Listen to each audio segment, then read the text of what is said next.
Queens. Welcome back to another episode of Faith Helps Podcast, where we bridge the gap between faith and psychology, all in an effort to show you that you need both in order to become the best version of yourself. And by best version of yourself, I'm referring to the version of you that God intended you to be.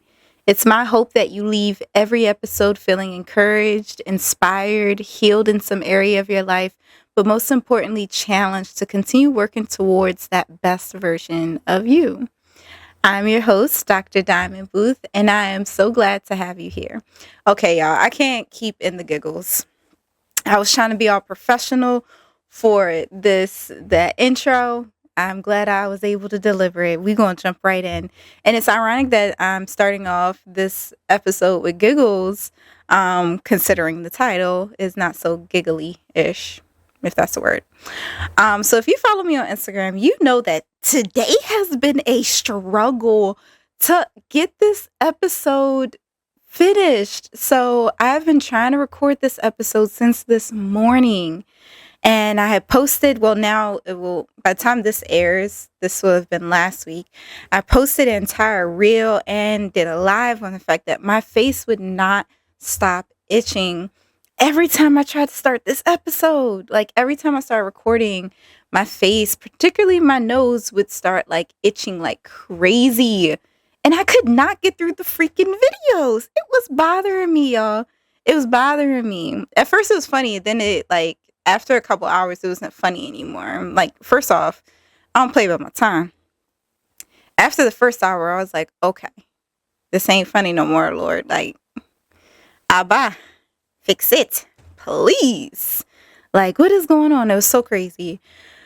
But there's a purpose in everything, and I'm gonna find a purpose in all of it, even like the silly things, even the annoying things. So, as I was saying, I kept trying to record this episode, and every time I started getting to the story part of this episode, my nose would start like itching like crazy. And there's like so many different ways we can look at stuff like that. Like, we can look at it on one hand, the amount of times I redid this episode almost 25 times, and then got halfway through it, maybe like another 16 times, and had to keep cutting it, just because of my face itching, and I could not like get through it. It was so annoying. So, and I tried all the things, all the recommendations. I was Googling, like, your girl was over here researching, like, what the heck is going on? And for my superstitious people, I know it's like, oh, that's a sign. Okay. There's always two different ways you can look at something. You can look at it as this is a sign that you need to stop, or you can look at it as it's a sign for you to go 10 times harder. Now, there were moments when I was like, forget it. I'm not even recording it today because I don't know what's going on, but I'm ticked off. Cause it's annoying. It's playing with my time. It's playing with my productivity, and I don't like that. So that was annoying. And I had got to the point where I was like, you know what? I'm not recording. I packed everything up. I was like, I'm not recording today. Like, we will try this at home. We will try this next week. And so I like put it away, started working on other things for like a good like 2-3 hours. So I've just been working on like other things. And then about 2 hours. And I noticed like, wow, 2 hours straight, my nose isn't bothering me whatsoever. Which kept happening every time I like stopped. So I was like, okay, we're going to give this another try. And it's literally like my last hour to get this recording in before I have to leave. So I was like, okay, we're going to go ahead and try it. So I set everything up, and I even changed my clothes, kind of. I changed my top.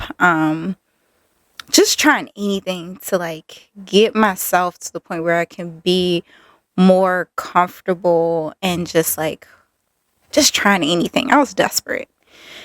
And finally I like worked up the patience to try again. So here we are. Hey there, kings and queens. Welcome back to another episode of Faith Helps Podcast, where we bridge the gap between faith and psychology, all in an effort to show you that you need both in order to become the best version of yourself. And by best version of yourself. I'm referring to the version of you that God intended you to be. It's my hope that you leave every episode feeling encouraged, inspired, healed in some area of your life, but most importantly, challenged to continue working towards that best version of you. I'm your host, Dr. Diamond Booth, and I am so glad to have you here. Okay, y'all, I can't keep in the giggles. I was trying to be all professional for the intro. I'm glad I was able to deliver it. We're going to jump right in. And it's ironic that I'm starting off this episode with giggles, considering the title is not so giggly-ish, if that's a word. So if you follow me on Instagram, you know that today has been a struggle to get this episode finished. So I've been trying to record this episode since this morning. And I had posted, by the time this airs, this will have been last week. I posted an entire reel and did a live on the fact that my face would not stop itching every time I tried to start this episode. Like every time I started recording, my face, particularly my nose, would start like itching like crazy. And I could not get through the freaking videos. It was bothering me, y'all.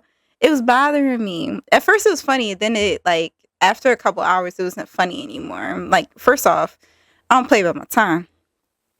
After the first hour, I was like, okay, this ain't funny no more, Lord. Like, Abba, fix it, please. Like, what is going on? It was so crazy. But there's a purpose in everything, and I'm gonna find a purpose in all of it, even like the silly things, even the annoying things. So, as I was saying.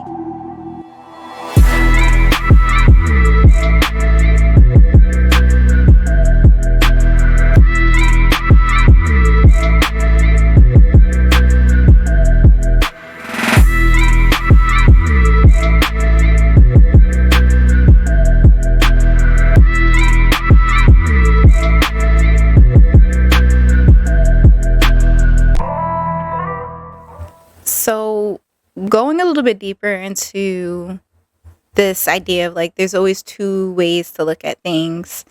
You can look at it as motivation to keep going, or you can look at it as motivation to stop. And I'm choosing to look at it as motivation to keep going in this moment. And I think the other thing that comes up is sometimes if we're not careful, we can mistake the things that happen in our lives as like signs that we should give up on something, or signs that maybe God doesn't want you to do that.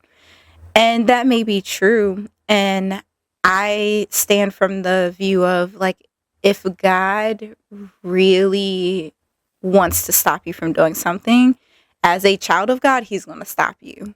He's going to protect you. And of course, there are times where we're just like ignoring all of his like leading and his guiding. And that's why it's so important to take your relationship, not just religion, but relationship with God serious, so that you can have that direct contact and connection. And so as I was sitting back and thinking about like, wow, it's so crazy. I'm like scrolling through the cameras of like all of the clips that I took in an effort to try and record this. And I'm like, when you take your finger, you scroll and it just keeps scrolling.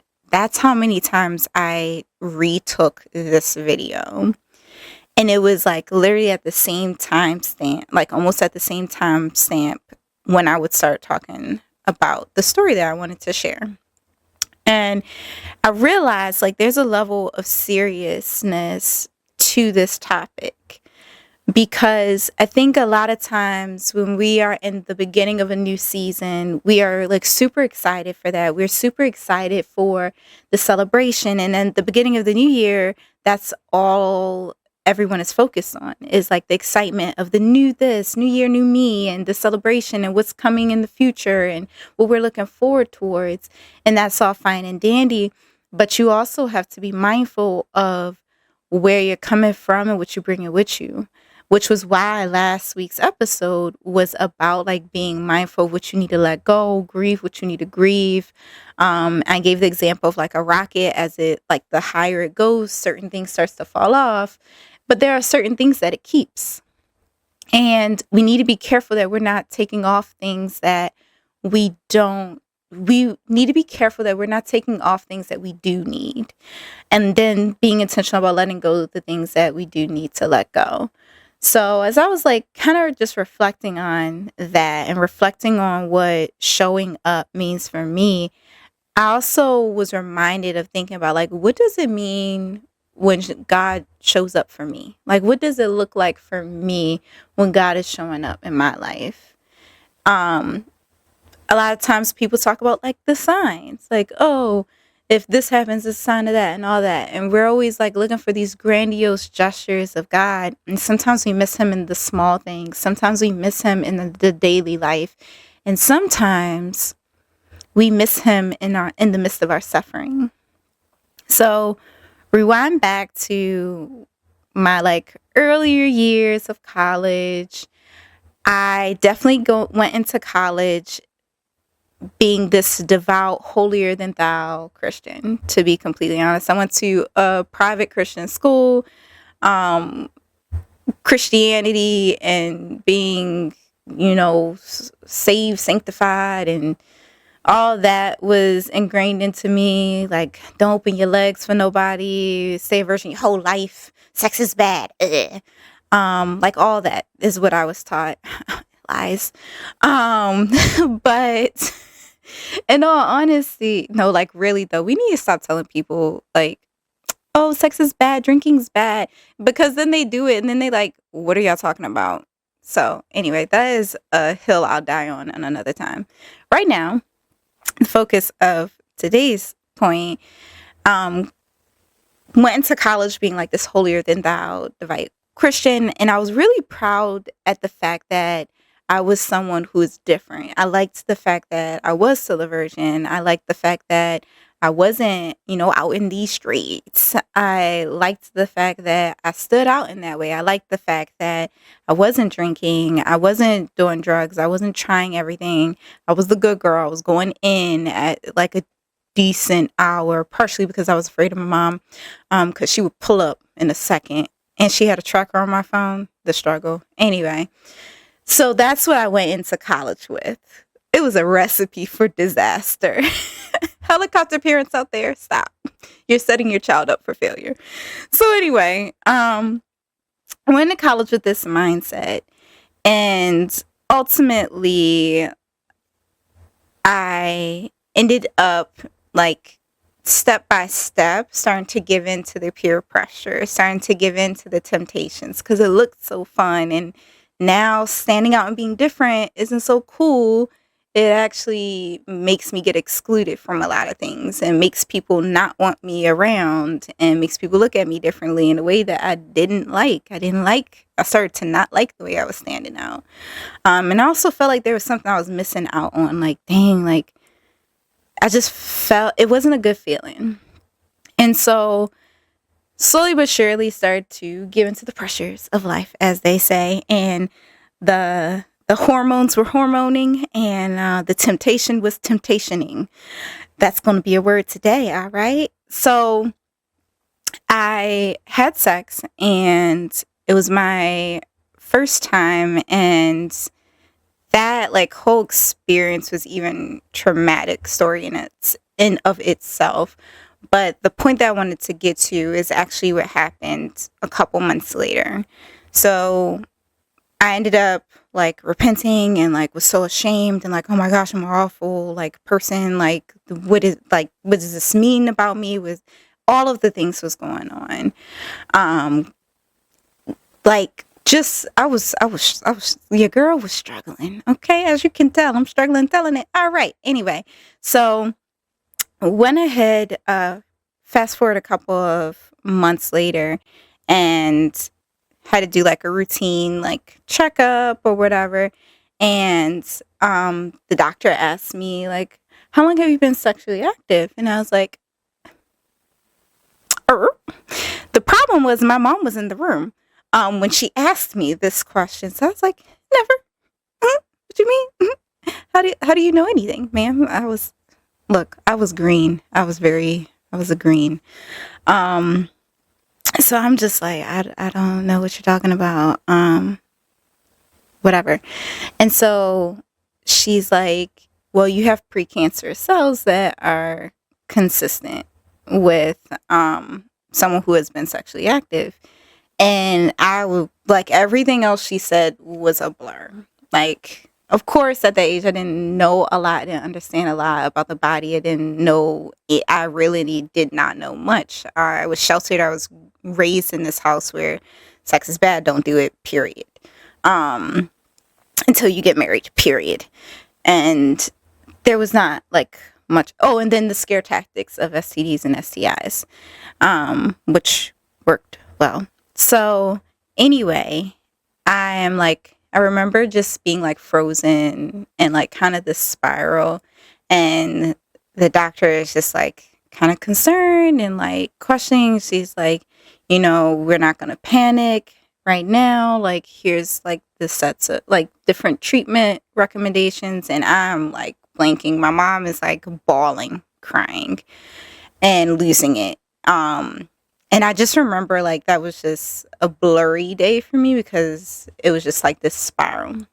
And I remember going to God, like, God, why me?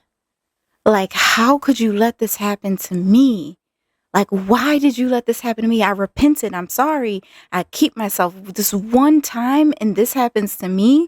I was like, God, like, there are people, like, I have friends who are out here in the streets. They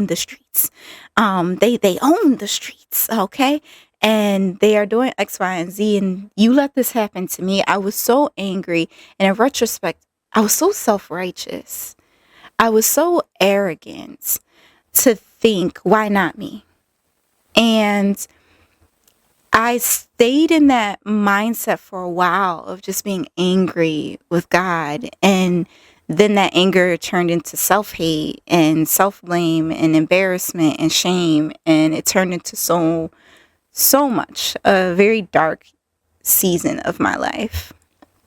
And the reason I share this is because I had realized in that moment that I knew God as a lot of things in my life at that point. I knew him as protector. I knew him as provider. Like, when it came, there were so many things that had happened in my life and continues to happen that God like shows up for me, especially when it comes to like finances or resources I'm needing.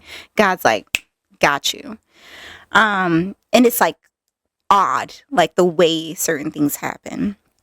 But I had not yet come to know God as healer. And I actually want to change that. It wasn't that I didn't know him as healer. I knew he was a healer. I had not yet matured in my relationship with God to know him and trust him as my healer. So immediately, my knee-jerk reaction was to go to panic, anger, blame. All of the emotions were leading and driving my focus. I didn't go to, but my God is a healer. Oh, but my God is my healer. He sees me in this moment. And regardless of what the doctor is saying, he can show up for me as healer and can not only see me through this situation, but allow it to be a testimony one day. None of that was on my mind. I'm able to think and see it from this perspective now. But I think it's important when we're thinking about what we want to look like when we're showing up is to also think about like, what is it going to look like when God is showing up in our life? Like, what are the ways that you want to see God show up in this season in your life? And that was a season where I did get to see God show up. And it wasn't a 1 year thing. It wasn't until almost like 4 years later, 4 or 5, about 4 or 5 years later, that I went back to the doctor. And unfortunately, I was kind of like out of sight, out of mind. We ain't going back to the doctor. Just avoid. It was definitely some avoidance. And finally, something was like, you need to go back to the doctor and like get on top of this because you don't know what's going on. And I go back, have a new doctor at this point, it's like 4 or 5 years later. And the doctor is like, what are you talking about? And I'm like, I like in 20, whatever the year was, I was diagnosed like precancerous cells and like there was this whole treatment plan put in place and blah, blah, blah. And they're like, we'll go ahead and get you in and get scans, but there's nothing there. Um, and it was crazy because I remember like after having to go through all the like scans and tests and all that other uncomfortable stuff, I'm like sitting in my car and it dawned on me like I felt like God was like, told you I got you in that moment. And I was just like, wow. Wow.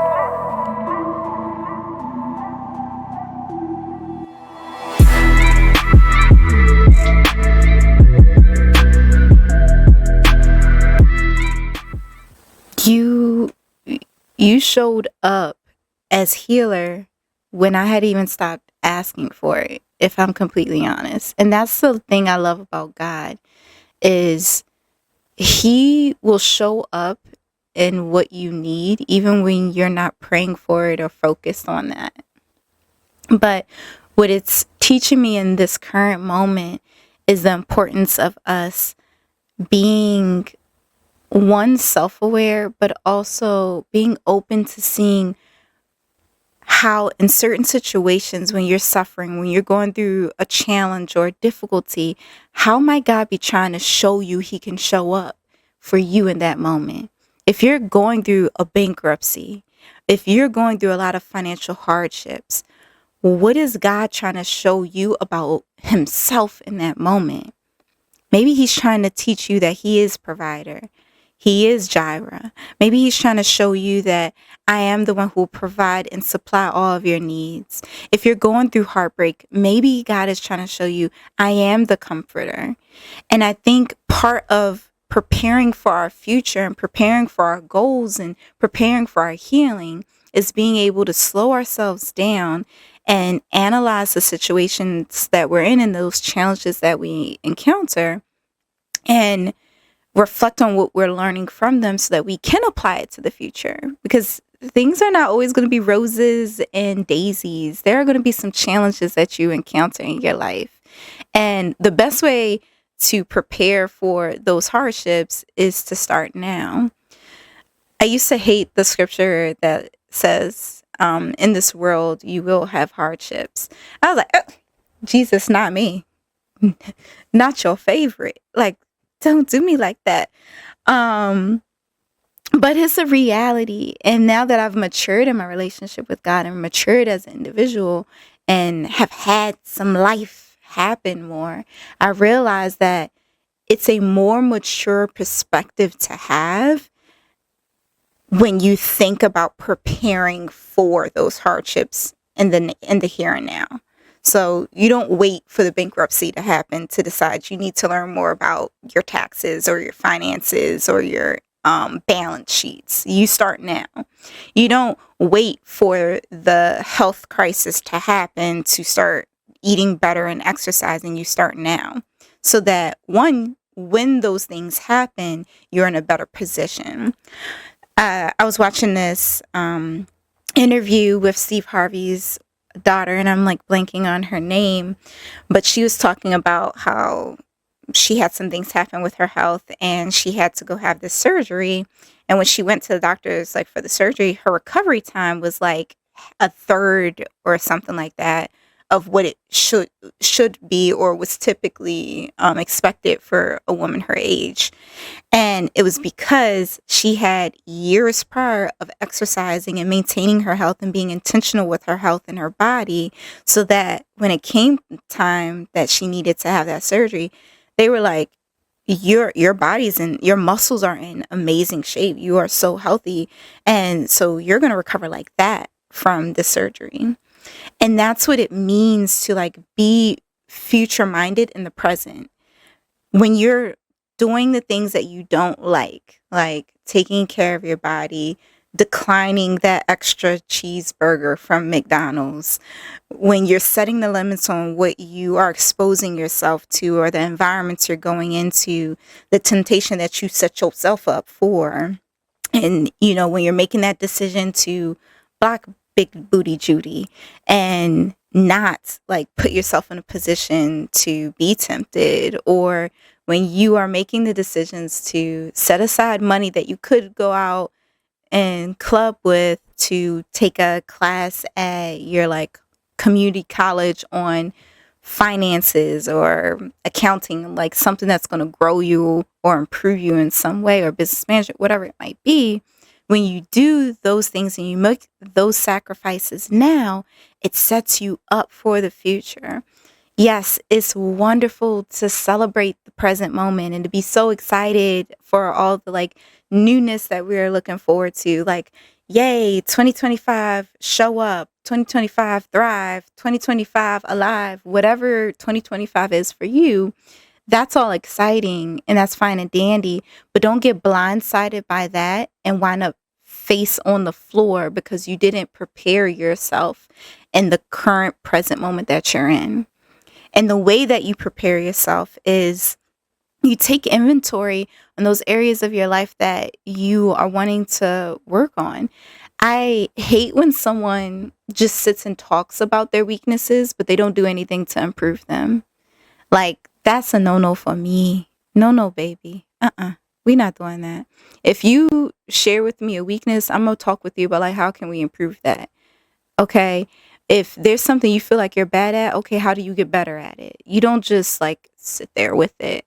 If there's an area in your life that you know is a struggle, okay, what are you doing so that it's now your strength? Or what are you doing so that you're not struggling as much? What supports are you putting in place? What accountability partners or what inner circle are you able to share this with so that they can check in on you with that and that they are aware and they can support you, encourage you, motivate you, and inspire you?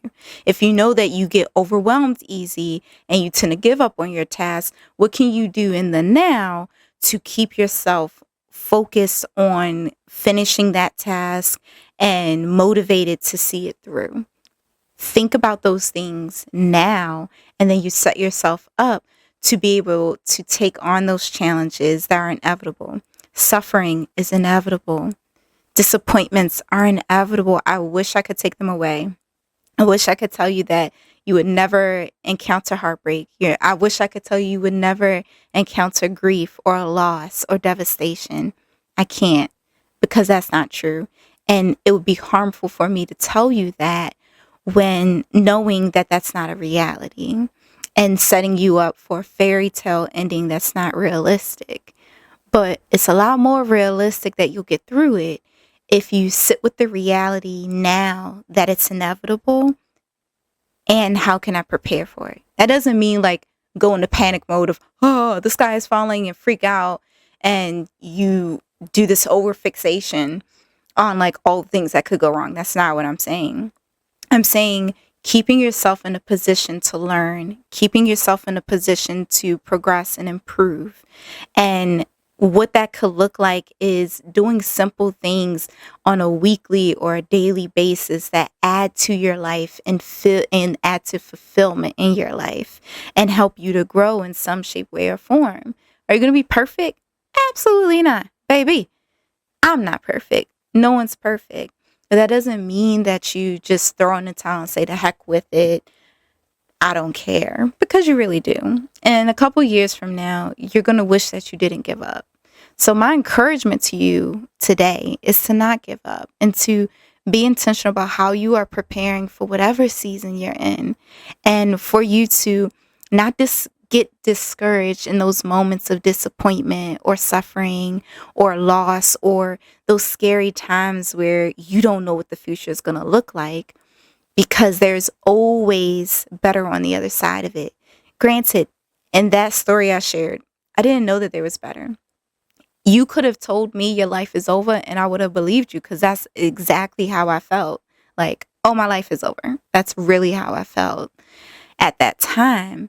I didn't know like 3, 4, 5, whatever amount of years later, everything would be okay, that I'd be healthier. And there's a lot of times in my life that I can think back that I struggled with things or I went through something and I didn't know in a couple years, everything's going to be okay. So my hope and encouragement for you today, whatever you're going through, whatever you're encountering, whatever you're feeling, whatever you are hurting over, it is not the end of the story. It is not the end of the story. It is not the end of hope. It's not the end of love. It's not the end of the possibilities that are available to you for your life. This is just a period of time. Take the time you need to heal. Reach out to the resources and supports that you need to get through this period and step out on the other end of it better. And if you aren't in a period of time where you're struggling with anything or you're going through suffering or devastation, still stay in a mindset and a heart posture of preparation. And preparation doesn't mean that you're always 10 and 2. I think, yes, 10 and 2. The phrase of like stay on 10 and 2 at attention. Okay. It doesn't mean that you're always at attention for stress or a crisis. It simply means that you are continuing to be thoughtful and mindful of becoming a better version of yourself every day.